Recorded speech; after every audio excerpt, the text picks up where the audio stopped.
परमाद्यम जगद्व्यापिनीं मीना पुस्तकधारिणीं वैराज्याढ्यर्धकारावहं मत्स्ये स्फाटिकमालिकां विदतीं पद्मासने संस्थितां वन्दे तां परमेश्वरीं भगवतीं बुद्धिप्रदां शारदां शब्दब्रह्ममयी चराचरमयी ज्योतिर्मयी वाङ्मयी नित्यानन्दमयी निरञ्जनमयी तत्त्वमयी चिन्मयी तत्वातीतमयी परात्परमयी मायामयी श्रीमयी सर्वैश्वर्यमयी सदाशिवमयी श्री शारदा पातु प्रेम से बोलिए गरुण भगवान की जय। गरुणोवाच 10 गात्र विधिं ब्रूहि कृते ही सुकृतं भवेत् पुत्राभावे तु कः कुर्यान् तन्मे ब्रूहि जनार्दन।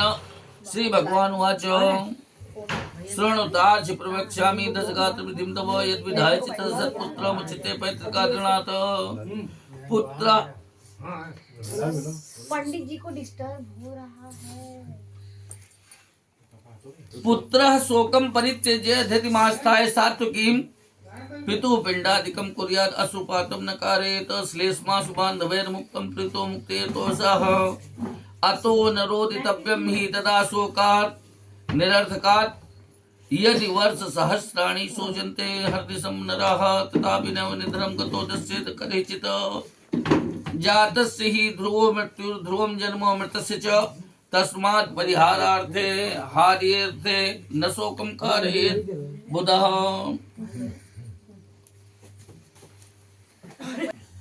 न हि कश्चित् उपायोऽस्ति देवो वा मानुषोऽपि वा यो हि मृत्युवशं प्राप्तो जन्तु पुनरिह प्रजेत अवश्यं भाविभावानां प्रतिकारो भवेत् यदि तदा दुःखैर्न युज्येत् नल रामो युधिष्ठिरः नायमत्यन्त संवासः कस्यचित् केनचित् सह अपि स्वस्य शरीरेण किमुतान्ये पृथक् जने यथा हि पतिका कश्चित् छायामाश्रित्य विश्रमेत विश्रम्य च पुनर्गच्छेत् तत्तद्भूत समागमः यत् प्रातः संस्कृतं भोज्यं सायं तच्च विनिश्यति तदन्नरस संपुन्ते काये का नाम नित्यता।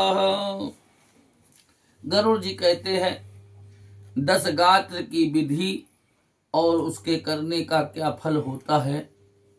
जो आज तक का किया वो क्या, वो 10 गात्र 10 दिन के 10 पिंड होते हैं।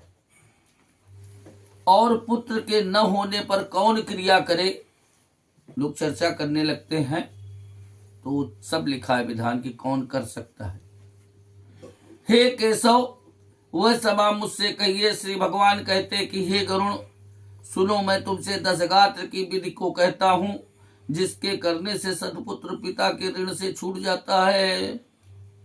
पुत्र जो है शोक को छोड़ करके सत्वगुणी धैर्य को धारण करके पिता का पिंड आदि करे, आंसुओं को न गिरावे। रोना नहीं चाहिए। बांधवों से त्याग किए गए खखार और आंसू को प्रेत जो हैं विवश होकर के खाते हैं, वो खाना पड़ता है, लिहाजा बहुत अधिक रोना भी मना है। इसलिए निरर्थक शोक को के कारण रोना न चाहिए। मनुष्य 1000 वर्षों तक रात दिन शोक करे तब भी मरा हुआ कभी भी दिखाई नहीं देगा।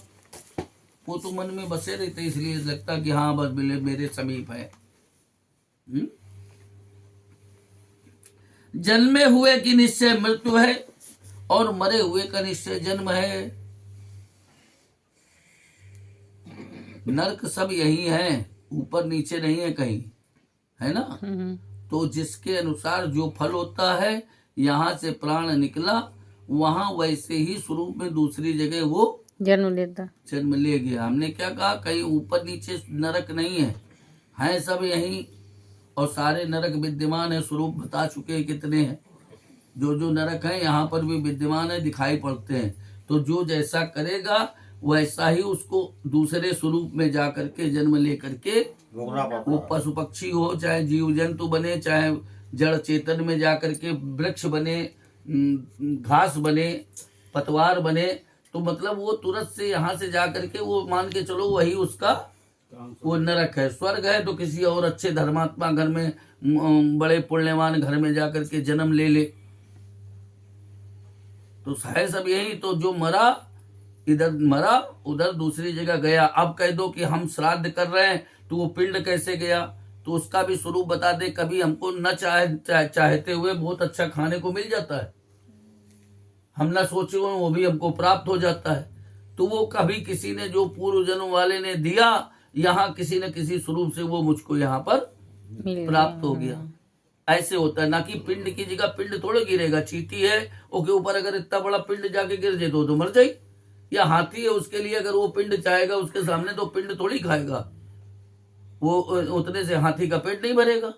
तो उसको उसी प्रकार से जो हम यहाँ भोज्य करा रहे हैं, तो उसको उसी प्रकार का वहां दिव्य भोजन उस दिन प्राप्त हो जाता न चाहते हुए, उस योनि में रहते हुए व्यक्ति को, जीव को। कोई भी जीव आत्मा है जिस स्वरूप में होगी उसी स्वरूप में उसको उस दिन दिव्य भोजन प्राप्त हो जाता है। तो इसलिए हम जो करते हैं, कह दो कि अब अगर वो जन्म ले लिया तो अब हमारा दिया क्या पाएगा, तो वो ऐसे स्वरूप में प्राप्त करता है। मनुष्य जन्मे हुए की निश्चय मृत्यु है और मरे हुए का निश्चय जन्म है, इसलिए निवारण करने के अयोग्य विचार में पंडित शोक को न करे। दैवी अथवा मानुषी ऐसा कोई भी उपाय नहीं जिससे मरा हुआ जीव यहाँ पर पुनः आवे। अगर ऐसा संभव होता तो अवश्य होने वाले भावों का यदि कुछ उपाय होता तो हमसे भी बलिष्ठ लोग थे। कौन थे? राजा राम हैं, दशरथ जी को भी बुला लेते, दोबारा शरीर, उनका शरीर रखा भी रहा था इतने दिन, प्रवेश करा लेते। राजा नल दमयंती के विरह में क्यों व्याकुल होते, पुनः जीवित कर लेते। राजा नल युधिष्ठिर, 5 पुत्रों को अश्वत्थामा ने मार दिया था, हैं, जीवित कर लेते। ये तो बलिष्ठ लोग थे, हमसे ज्यादा तपस्वी थे। तो जो मृत्यु है वो निश्चित है, दोबारा पुनः जन्म लेना है। जी मरे चाहते तो राम जी क्या जीवित नहीं कर सकते? वही बात। तो राजा नल, रामचंद्र, युधिष्ठिर दुख से युक्त न हुए होते। अपने शरीर से भी किसी के साथ अत्यंत सहवास नहीं होता है। पृथक जनों का कहना क्या, अपने शरीर जब नहीं काम करिए तो क्या कर लियो, दूसरे से कितनी आकांक्षा करियो। हमारे हाथ पांव चल नहीं रहे और कहा दूसरा अपने हाथ पांव थोड़ो लगा दिया है, वो कष्ट तो तुम्हें भोगने पड़ेगा। और यही सब ये पाप है और पुण्य है जो यहीं पर विद्यमान है। हम ऊपर नीचे की नहीं बात करते, जो हम आज करेंगे कल उसका प्रतिफल हमको मिलेगा। जो शेष बचेगा वो दूसरे जन्म में मिलेगा, सब यही मिल जाता। बस उधारी नहीं ज्यादा करे चाहिए कोई का। जैसे कोई बटोही की छाया की इच्छा रख करके पेड़ के नीचे जाता है, अब जो रास्ते में चला तो पेड़ के नीचे बैठ के विश्राम कर रहा है, कोई वही लेट गया, सो गया। तो जो सो गया समझ लो वो ज्यादा दिन जिंदा रहा, और कोई तुरंत बैठा 5-10 मिनट आराम की तो चल दिस। तो ये मनुष्य का जन्म भी कैसा है, जो ज्यादा देर है यहाँ पे वो समझ लो पेड़ के नीचे आके सो गया, विश्राम कर रहा है, लंबा विश्राम कर रहा है। कोई थोड़ी दिन की, तो कोई आया 10 वर्ष में चला गया, कोई आया 15 वर्ष में चला गया, कोई 50 वर्ष में जा रहा है? और कोई कह दे ज्यादा जीवित रहने से ज्यादा अच्छा फल थोड़ी ना है। इसके मतलब हमारा भोग ज्यादा है जो हम यहाँ पर पृथ्वी पर हैं, ज्यादा शेष है इसलिए हम उतार रहे हैं। और कोई जो क्षणिक आया महीने 2 महीने 4 महीने 6 महीने 2 साल में चला गया, तो उसका उतना ही कर्म फल बाकी था, चला गया। बाकी या तो अच्छे कर्म होंगे तो मुक्त हो गया, और नहीं तो अगर उसको यही लिखा होगा कि 100 बार, तुमको किसी को लिखा है कि 100 बार गर्भ में ही पतन होना है, तो 100 बार वो जगह जगह जाके गर्भ धारण करेगा, नष्ट होएगा, वहीं का कष्ट भोग करके फिर मरेगा। तो वो रौरवादी नरक जो है, तो सबसे खराब नरक कहाँ है, वो गर्भ है। तो वहीं पर उसने भोग किया, वहीं पर वो फिर क्षरित हो गया, फिर वो जन्म लिया, फिर वो कष्ट भोगा, फिर वहीं मर गया गर्भ में ही रह करके। तो जो नरक है सब यही है। इसलिए कोशिश करो अपने से किसी का मन दुखे ना, खराब न करे। अपने से अच्छा हो, न कर पाओ मत करो, लेकिन कहो भी नहीं। बटोही छाया का सहारा लेकर के विश्राम करता और विश्राम लेकर के फिर चल देता है। ठीक उसी प्रकार ये प्राणियों का यहाँ पर समागम है, ऐसे ही आता है, विश्राम करता है, चल देता है। प्रातः काल जो भोजन योग्य वस्तु बनाई जाती है, शाम को नष्ट हो जाती है। ताजे बनाती हो, और जब वही का खा रही हो, उसी से शरीर ये पुष्ट बना है। और जब ये शरीर पुष्ट बना है तो जब उस भोजन की कोई नित्यता नहीं है, खराब होना है, और उसी भोजन को खा के ये शरीर कहाँ ज्यादा दिन बना रहेगा, तो इसको भी एक दिन नष्ट होना है। उस अन्न के रस से पुष्ट शरीर में कौन सी नित्यता होगी, अर्थात कोई भी नहीं। भयसज्य में दुख से विचारम परिचिंत च अज्ञान प्रभोम शोकस त्यक्त्वा कुर्यात् क्रियां सुताः। पुत्राभावे वधू कुर्यात् भार्याभावे च सोदरा शिष्यो वा ब्राह्मणा सेव सपिंडो व समाचरेत। विचार को इस दुख की औषधि जान करके अज्ञान से उत्पन्न हुए शोक को छोड़ करके पुत्र को क्रिया करनी चाहिए। कहीं नहीं लिखा कि ज्येष्ठ पुत्र करे या छोटा पुत्र करे, लेकिन जो भी पुत्र करे वो पूरे वर्ष की क्रिया एक ही करे। ये नहीं कि 10 लड़के हैं कह रहे हम तेरे ही करे ले रहे हैं, तुम बरसी कर देना, तुम छमसी कर लेना, ये नहीं होगा। जो भी करेगा वो वर्ष तक की क्रिया को पूरी करेगा, ये कहीं नहीं लिखा है। ज्येष्ठ पुत्र को अधिकार केवल कहीं कहीं लिख देते हैं, क्यों देते हैं, वो उसका उत्तराधिकार होता है। अपने पिता के ऋण से छूटने के लिए जहाँ पहली संतान उत्पन्न की तो वो अपने पिता के ऋण से कि हमने वंश को आगे बढ़ा दिया, इसलिए ज्येष्ठ। लेकिन 10 पुत्र हैं, कोई कह दे बीच के पुत्र नहीं कर सकते, ऐसा कहीं लिखा नहीं है। पंडित जी लोग तो यही ज्यादातर कहा, हमने क्या कहा, लौकिक, वो लौकिक में है ये लिखा, लेकिन यहाँ कहीं नहीं लिखा। लिखा कोई भी एक पुत्र करे, पुत्र ना करे तो पत्नी करे। उसके बाद किसको अधिकार दिया है, पुत्र के बाद पत्नी, वो ना करे तब सहोदर भाई, भाई के पुत्र आदि करें क्रिया को। पुत्र के न होने पर वधू क्रिया करे, उसके भी न होने पर सगा भाई क्रिया करे, और ब्राह्मण की क्रिया शिष्य करे। अगर उसका कोई नहीं है तो ब्राह्मण की क्रिया शिष्य कर सकता है, और सपिंड करे। हे गरुड़, मनुष्य के पुत्रहीन होने पर जेठे भाई अथवा छोटे भाई के जो पुत्र पौत्र आदि हैं वो भी 10 गात्र क्रिया आदि कर सकते। कोई ये नहीं मना है कि नहीं, परिवार का फिर कोई जो बालक है वो भी क्रिया कर सकता है। केवल ये नहीं कि अपने ही पुत्र हो तो कर दे। एक पिता से उत्पन्न भाइयों में से यदि एक भी पुत्रवान हो जावे, और 10 भाई हैं तो 10 पुत्रवान हैं। ये नहीं कि नहीं इनके नहीं हुआ तो इनके नहीं है। या एक व्यक्ति के 10 पत्नी हैं, एक को भी संतान हो जाए तो कोई भी उसमें से भांज नहीं कहलाएगी, सभी पुत्रवती कहलाएंगी। बहुत से राजाओं के पहले क्यों बहुत पत्नियां की, जिसके हो गया, लेकिन उसके बाद से वो सारी रानियां कोई भांज नहीं कहलाएंगी, सभी उस पुत्र की ही माताएं कहलाएंगी। उनमें से यदि एक को भी पुत्र हो जावे तो उसी एक पुत्र से सब पुत्रवती होती हैं। सब पुत्रहीनों को मित्र पिंड दान करे, जिसका कोई न हो तो मित्र पिंड दान कर सकता है। और जब मित्र भी क्रिया का लोप नहीं करना चाहिए। अभी पीछे पे बबरू वाहन वाली कथा सुनाई थी, प्रेत वाली, उसका कोई नहीं था इसलिए वो प्रेत बन गया था। क्रिया ये वाली जरूर होनी चाहिए। मित्र भी न हो तो पुरोहित पिंडदान करे, क्यों, जीवन भर उसने पुजाया है तो उसकी जिम्मेदारी है कि अपने यजमान को मोक्ष का द्वार दिलावे, उसकी क्रिया को करे। लास्ट में पुरोहित के ऊपर जिम्मेदारी डाली है ये पुराण ने, कि उसकी जिम्मेदारी है कि उसकी क्रिया को करावे मरने वाले व्यक्ति की। कोई स्त्री हो अथवा पुरुष हो जो इष्ट की क्रिया को करे तो वो अनाथ प्रेत के संस्कार के समान कोटि यज्ञों के फल को प्राप्त करता है। अनाथ प्रेत का संस्कार सुनाया था उस दिन, है तो उसी के प्रकार उसको भी करोड़ों यज्ञों का फल प्राप्त होता है। हे गरुण, पुत्र को पिता का 10 गात्र आदि करना चाहिए। ज्येष्ठ पुत्र के मरने पर अति स्नेह से पिता न करे। जिसका बड़ा पुत्र मर गया हो, क्यों, वह उसका उत्तराधिकार था, उसके पहले चला गया। पिता के रहते अगर बड़ा पुत्र चला जाए तो उसकी क्रिया पिता नहीं कर सकता। अन्य भाई हों कर दें, परिवार से संबंधित कोई कर दे, लेकिन पिता अपने बड़े पुत्र की क्रिया मना है, नहीं कर सकता है। कहीं ये नहीं लिखा कि बड़ा पुत्र करे पिता की क्रिया, उसमें लिखा एक पुत्र करे, बड़े पुत्र की क्रिया पिता नहीं कर सकता है, ये जरूर लिखा गया है।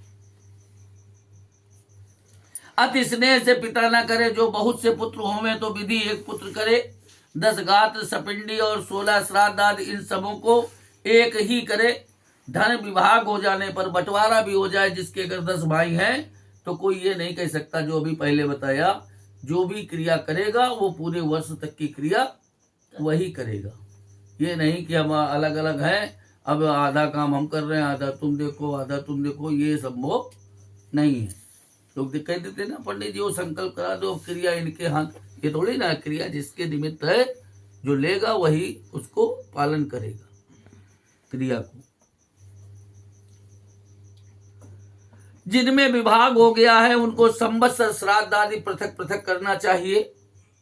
और जब साल वाली आती है बाद में पितरों मिलाने के बाद, तो फिर अगर 10 पुत्र अलग अलग रहते हैं और उनका अलग रसोई में खाना बनता है, तो सब अपनी अपनी रसोई से पितरों के निमित्त भी निकालें। तब ये बहाना नहीं चलेगा बड़े वाले श्राद्ध करते हैं या छोटे वाले श्राद्ध करते हैं। 10 पुत्र है तो 10 अपने रसोई से निकालें, क्योंकि पिता के धन में हिस्सा सभी ने लिया है। और यही जाकर के फिर कुंडली में जो नहीं करते हैं वो पितृदोष बनता है।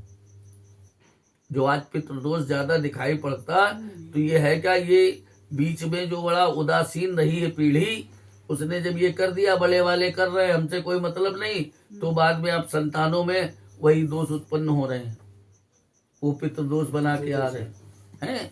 तो ये नहीं, वो पिंड ना करे, आमान्य श्राद्ध कहा गया, सीधा निकाले, लेकिन अपनी रसोई से भी कुछ अन्न निकाले। मंदिर के नाम पर तो बड़े भैया 4 मजा रहे हैं, तो बीच वाला वो 6 मजा रहा है, लेकिन जब पितरों का नंबर आता है तो कहें वो बड़े भैया जाने या छोटे भैया जाने, तो ऐसा नहीं। देवता और पितर जब दोनों प्रसन्न होंगे तो वो घर सदैव खुशहाल रहेगा, नहीं तो कोई न कोई कमियां परिवार में फिर व्याप्त और बनी रहती हैं, वही व्यक्ति फिर परेशानी से जूझता है। इतनी कठोर बात यही समय बता सकता, बाकी समय नहीं बताते, लेकिन लोग सोचते पंडित जी अपने जुगाड़ के पीछे बता रहे हैं। हाँ, आदमी सुनने लगता कि ऐसा नहीं, कुछ इनको लेना हो इसलिए ऐसा नहीं, ऐसा तो बात बताया कि, लेकिन ये हर व्यक्ति को अपने रसोई से पितरों के निमित्त करना चाहिए। कहीं ये बहाना ना करे, यही बात कि ये बहाना करके न टाले कि वो बड़े वाले करते हैं या छोटे वाले करते हैं, हम बीच के हैं, हम नहीं करेंगे। खास कर मोबाइल वाले का जो बता रहे हैं, क्योंकि आगे चल के बीच में आराम न करने लगे। मोबाइल वाली सुन लो, क्या करें पंडित जी, तो सुन ले, बाद में जब रिपीट सुनिए ना, इसलिए अति स्नेह से धन विभाग होने पर भी एक को ही सब कृत्य करना चाहिए। जिनमें विभाग हो गया उनको संवत्सर श्राद्ध आदि अलग अलग करना चाहिए, फिर बहाना नहीं है। एक रसोई है, सब कोई साथ में है तो कोई बात नहीं, सबका उसमें लगा है, हम ये लाए दे रहे हैं, वो लाए, तो अलग बात है। लेकिन अगर अलग अलग रसोई है सबकी, तो सबको अलग अलग पितरों के निमित्त निकाले। इसलिए ज्येष्ठ पुत्र भक्ति से 10 गात्र करे। देखो केवल एक जगह निकला कि बड़ा पुत्र करे, लेकिन अब बड़ा न करे तो ये कहीं नहीं लिखा है कि छोटा करे। फिर कोई भी पुत्र कर सकता, पुत्र तो सभी है, ये कहीं नहीं लिखा कि इसके बाद ना करे तो छोटा करे। ज्येष्ठ पुत्र को बड़ा करे या छोटा, हाँ, वो ये बताया कि ये लौकिक परंपरा बन गई, लेकिन कहीं पुस्तक में कहीं कोई प्रमाण नहीं है। क्यों मंजिले पुत्र भी तो अपनी माता पिता की औलाद है, जैसे बड़े बस माने ऐसी हाँ। पृथकता नहीं दिखानी चाहिए। मान लो छोटा करने में असमर्थ हो, बीच वाला समर्थ हो, और वो का क्या ऐसे छुट्टी वो करते, कोई भी कर सकता है। 10 गात्र के करने पर एक बार भोजन करे। जो कर रहा क्रिया तो उसको उसके नियम सुनो। 14 बार मसाला खाए रहते हो, हमको डांटना पड़ता है, हम नहीं डांट रहे हैं, उनके पीछे थे, मैं न डांटे। भूमि में सोवे, जमीन में सोने को कहा गया। सदा शुद्ध रहे, तुम किसी को छू जाओ तो हम नहीं अशुद्ध हैं, तुम आप अशुद्ध हो। प्रेत की क्रिया सबसे शुद्ध। पहले के जमाने में गीले गीले पानी दो, फिर जाके कपड़ा बदलो, तब होती थी पूरी क्रिया। पहले खाना भी खुद बनाना पड़ता था। हाँ पहले खाना बनाना पड़ता था। हाँ, तो अब भी बनाना पड़ता है। ये तो तुम लोगों को जो महीन रास्ता निकाल निकाल के जो विधि बनाए हो, ये सब है नहीं। सदा शुद्ध रहे, सात्विक रहे। नमक क्यों नहीं दिया जाता कि शांत चित्त रहोगे। अब अभी कोरोना में क्वारंटाइन करा दी, नहीं तो सब परे रहत रहे जिनका जिनका भया। लेकिन ये है क्या क्वारंटाइन? क्या है ये? क्वारंटाइन है। क्यों? मृत प्राणी बगैर किसी व्याधि के तो मरा नहीं, कुछ न कुछ उसको व्याधि रही, और उसकी क्रिया में जो पुत्र क्रिया करेगा तो वो बार बार स्पर्श करेगा। तो इतने दिन तुमको पृथक क्यों किया जाता है? कि उनसे संबंधित अगर रोग भी हो तो तुमको इसीलिए सात्विक नमक आग भी नहीं दिया जा रहा है। क्वारंटाइन में भी नमक नहीं दिया जाता था, सात्विक भोजन था। वही तुम करो जिससे कि वो रोग हो भी तो नष्ट हो जावे। 10 दिन से ऊपर नहीं है, वो भी 11-14 दिन देता है। हाँ, और एमा भी कितने दिन लागत है? 13 दिन। और क्रिया आदमी कह देता है कि 3 दिन की कर लो, क्या कर लो, काढ़ा बना बना पिला देते। वही है ना। तो काढ़ा ही है इनको। और क्या मना? केवल नमक है तो मना है? नमक तो खावा दे रोज। नहीं, वैसे नमक सात्विकता में क्यों ब्लड प्रेशर हाई नहीं होगा? क्यों सात्विकता दी जाती थी कि नमक न दिया जाए? अब जगह लेकिन ब्लड प्रेशर का रोगी हो न दिया हो तो पता लगाओ एक का तो कर रहे हैं, दूसरे का टेढ़ा मेढ़ा हो जाए। तो इसलिए दे रहे हैं। लेकिन वास्तविकता क्या है? नमक नहीं दिया जाता, गुड़ दिया जाता था। गुड़ से भी ब्लड प्रेशर कवर रहता है। नॉर्मल है। हैं, घी और गुड़ के साथ ही भौरिया खाई जाती रहे। पहले के जमाने की अगर बात करियो, आज चाहे कुछ भी खवा लो, घर के अंदर है कौन को जानना है। जो चावल दाल खाई जाती। ये रोज सुबह वाले दिन है, रोज कहाँ खाएगा? नहीं, रोज बनता है यहाँ तो। रोज बनता है तो वो फिर पारिवारिक का लौकिक प्रक्रिया है, उसको मना नहीं कर सकते। हम लोगों में तक 10 दिन तक छू ही नहीं सकता कोई। 10वें दिन बनेगा तब जा करके वो उड़द और चावल परिवार सब रहेगा साथ में। वही उड़द का मेन आप खाने लोगों का की 10 उद्योग रहता है। आप लोगों की 10वें तक का खावा जाते हैं। तो केवल ये भौरिया बनाओ, गुड़ के साथ घी में ऐसे मिक्स के खा लो, या फल ले लो तो ले लो। दूध मिलना नहीं, सफेद मना ही होता है। तो भैया पत्ती उत्ती लगा के चाय दे दो, जेका पिए का आदत हो पी ले। तो पंडित जी खाना नहीं बनता क्या? का- अभी भौरिया खाई जाती न है। अपने हाथ से जो क्रिया करेगा वो अपने हाथ से बनावे खाए। हाँ, पहले ही था। हाँ, वो दिन मीरा दीदी ना कही रही हमारे भौरिया खाई जाती है। मीरा दीदी हाँ बता दें। धीमे धीमे लोगों ने बस वो बदलाव अपनी सुविधा अनुसार सबने कर लिया है। हाँ। कि रोटी ना बनाओ, हम बना के इसलिए छोड़ के वो करना ज्येष्ठ पुत्र भक्ति से 10 गात्र करे, 10 गात्र के करने में एक बार भोजन करे, भूमि में सोवे, सदा शुद्ध रहे और ब्रह्म का ध्यान करे, दुनियादारी में नहीं।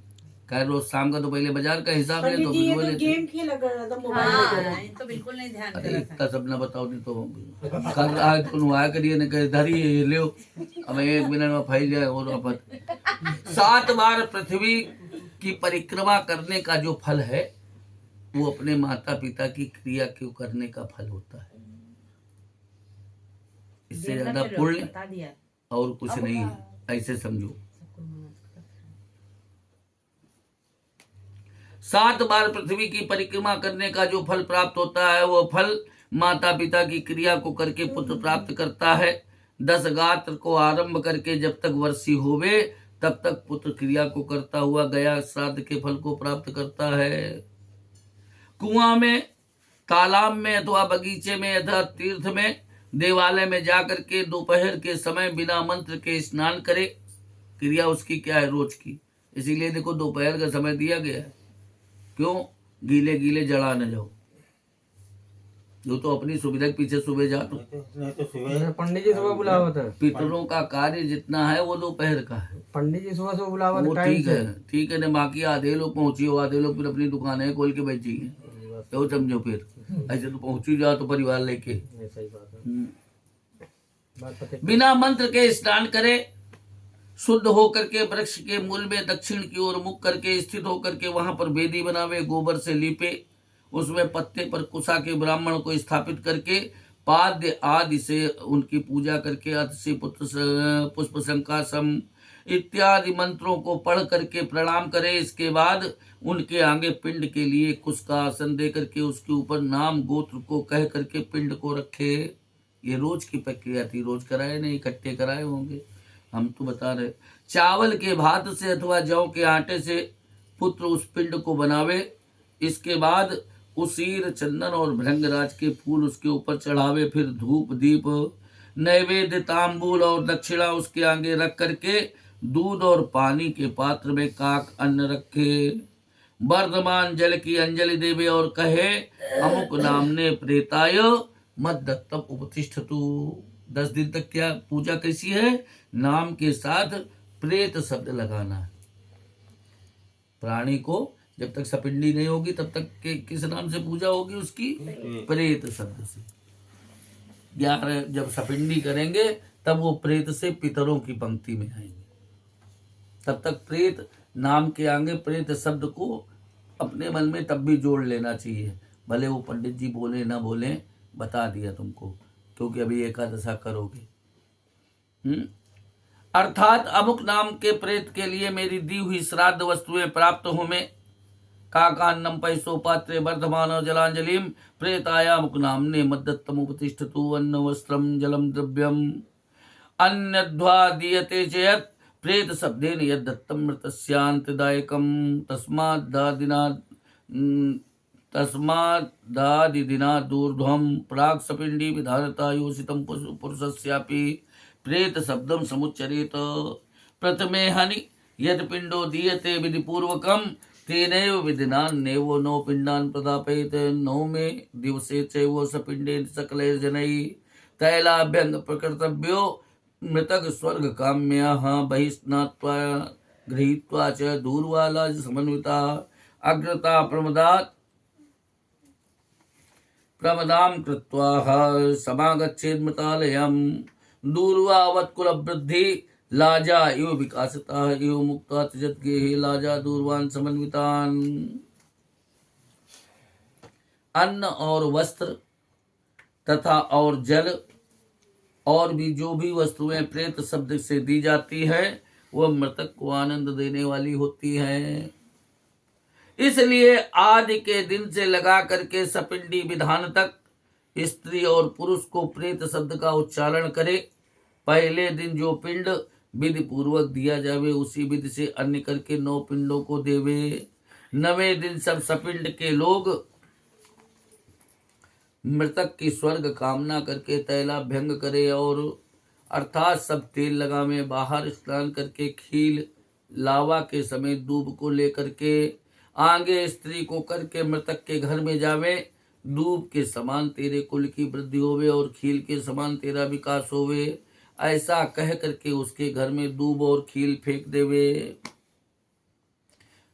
10वें हनुमान से न पिंडम दद्यात् खगेश्वरा मानसेन तनिषेधाज्ञा कलौ च फलपैतृकम्। 10वें दिवसे क्षौरम मांधवानां च मुंडनम क्रिया कर्तु स्वतस्यापि पुनर्मुंडनमाचरेत।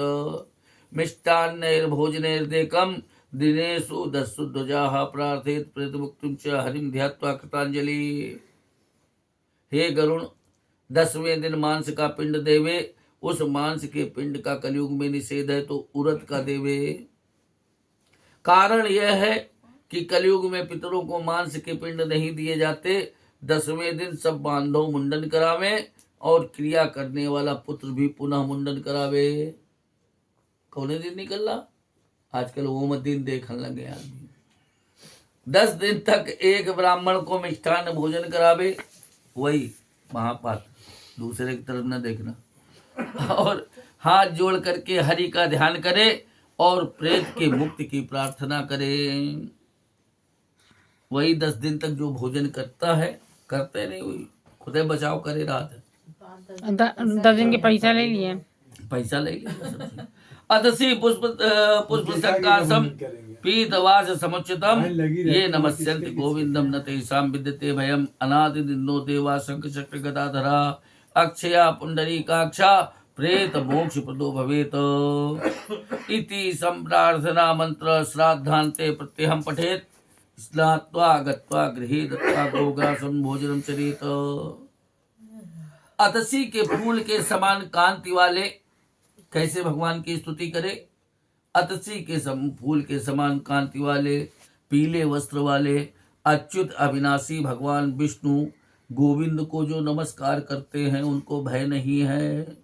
आदि और अंत से रहित शंख चक्र तथा गदा को धारण किए हुए अक्षय पुंडरीकाक्ष भगवान विष्णु, आप प्रेत को मुक्ति देने वाले हो। इस प्रार्थना के मंत्र से श्राद्ध के अंत में प्रतिदिन पढ़े। स्नान करके घर में जावे, गोग्रास दे करके आप भी भोजन करे। श्री गरुड़ पुराणे सारोद्धारे दशगात्र विधि निरूपणम नाम एकादशोऽध्यायः। बोल श्री गरुड़ भगवान की जय। अच्युतम अच्युतम केशवम राम नारायणं कृष्ण दामोदरम वासुदेवम हरि कृष्ण वासुदेवं हरि श्रीधरं माधवं गोपिका वल्लभं श्रीधरं माधवं गोपिका वल्लभम जानकी नायकं रामचंद्रं भजे जानकी नायकं रामचंद्रं भजे अच्युतं केशवं राम नारायणं अच्युतम केशवम नारायणं कृष्ण दामोदरं वासुदेवं हरिं कृष्ण दामोदरं वासुदेवं श्रीधरं माधवं गोपिका वल्लभं श्रीधरं माधवं गोपिका वल्लभं जानकी नायकं रामचंद्रं भजे जानकी नायकं रामचंद्रं भजे गोविंद मेरी यह प्रार्थना है गोविंद मेरी यह प्रार्थना है भूलूं न मैं नाम कभी तुम्हारा भूलूं न मैं नाम कभी तुम्हारा निष्काम होके दिन रात गाऊं निष्काम होके दिन रात गाऊं गोविंद दामोदर माधवेति गोविंद दामोदर माधवेति गोविंद दामोदर माधवेति गोविंद दामोदर माधवेति हे कृष्ण हे यादव हे सखेति हे कृष्ण हे यादव हे सखेति देहांत काले तुम सामने हो देहांत काले तुम सामने हो बंसी बजाते मन को लुभाते बंसी बजाते मन को लुभाते गाता यही मैं तननाथ त्यागूं गाता यही मैं तननाथ त्यागूं गोविंद दामोदर माधवेति गोविंद दामोदर माधवेति गोविंद दामोदर माधवेति गोविंद दामोदर माधवेति हे कृष्ण हे यादव हे सखेति हे कृष्ण हे यादव हे सखेति सोचो जरा तो मन में विचारो सोचो जरा तो मन में विचारो क्या साथ लाए क्या ले चलोगे क्या साथ लाए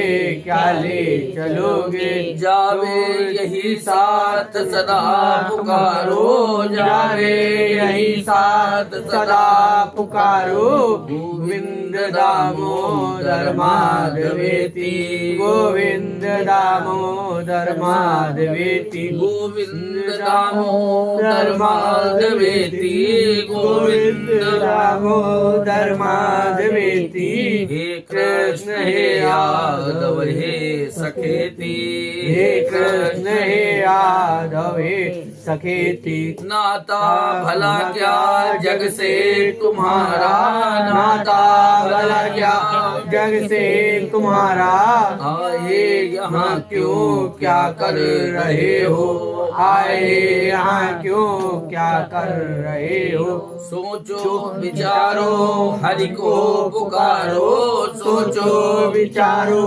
हरि को पुकारो गोविंद दामोदर माधवेति गोविंद दामोदर माधवेति गोविंद दामोदर माधवेति गोविंद गोविंद दामोदर माधवेति हे कृष्ण हे यादव हे सखेती हे कृष्ण हे यादव हे सखेति सच्चे सखा है हरि हमारे सच्चे सखा हैं हरि हमारे माता पिता शील सुबंध प्यारे माता पिता शील सुबंध प्यारे भूलो न भाई दिन रात गाओ भूलो न भाई दिन रात गाऊं गोविंद दामोदर माधवेति गोविंद दामोदर माधवेति गोविंद दामोदर माधवेति गोविंद दामोदर माधवेति हे कृष्ण हे यादव हे सखेती हे कृष्ण हे यादव हे सखेती प्रेम से बोलिए अब तो कम है लेकिन तुम साथ साथ पढ़ते हो ना हमारी लय भी चली जाती तुम्हारी भी चली जाती तो हमारे साथ पढ़ते हो तुम्हारी सांस वो हो जाती है आदत नहीं है ना। पहले हमारी सुनो फिर उसको अगली लाइन दोहराओ देखो कितनी लय हरि को जगह में माता यशोदा हरि को जगावे जागो उठो मोहन नैन खोलो जागो तो मोहन नैन खोलो द्वारे खड़े गोप बुला रहे हैं द्वारे खड़े गोप बुला रहे हैं गोविंद दामोदर माधवेति गोविंद दामोदर माधवेति गोविंद दामोदर माधवेति गोविंद दामोदर माधवेति हे कृष्ण हे यादव हे सखेती हे कृष्ण हे यादव हे सखेति कोई नवेली पति को जगावे कोई नवेली पति को जगावे प्राणेश जागो अब नींद त्यागो प्राणेश जागो अब नींद त्यागो बेला यही है हरि गीत गाओ बेला यही है हरि गीत गाओ गोविंद दामोदर माधवेति गोविंद दामोदर माधवेति गोविंद दामोदर माधवेति गोविंद दामोदर माधवेति हे कृष्ण हे यादव हे सखेती हे कृष्ण हे यादव हे सखेति प्रेम से बोलिए कृष्ण चंद्र भगवान की जय हो गरुड़ भगवान की जय हो बहुत है बेटा 100-200 है